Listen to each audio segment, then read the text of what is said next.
ആ കാരുണ്യം നമുക്ക് വിശദീകരിച്ചു തരുന്നുണ്ട്. അല്ലാഹുവിൻ്റെ റസൂലിൻ്റെ അടുക്കലേക്ക് ഒരു കൂട്ടം തടവ് പുള്ളികളെ കൊണ്ടുവരപ്പെട്ടു. യുദ്ധം ചെയ്ത് തടവാടികളായിട്ട് പിടിച്ചുകൊണ്ടുവന്നതാണ്. സഹാബി പറയാണ്, ആ കൂട്ടത്തിൽ കുറേ ആൾക്കാരുണ്ട്, വലിയവരുണ്ട്, ചെറിയവരുണ്ട്, കുറേ ആൾക്കാരുണ്ട്, പെണ്ണുങ്ങൾ, ആണുങ്ങൾ എല്ലാവരും ഉണ്ട്.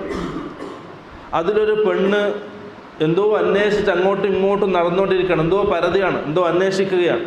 സഹാബത്തും റസൂലും ദൂരെ നിന്ന് അത് കാണുന്നുണ്ട്. പെട്ടെന്ന് ആ പെണ്ണിന് ചെറിയ കുട്ടിയെ കിട്ടി. ആൾക്കൂട്ടത്തിനിടയിൽ നിന്നൊരു കുട്ടിയെ കിട്ടി. ആ കുട്ടി അവളെടുത്ത് അതിന് പാല് കൊടുത്ത് അതിനോട് മാറോട് ചേർത്ത് പിടിച്ചു.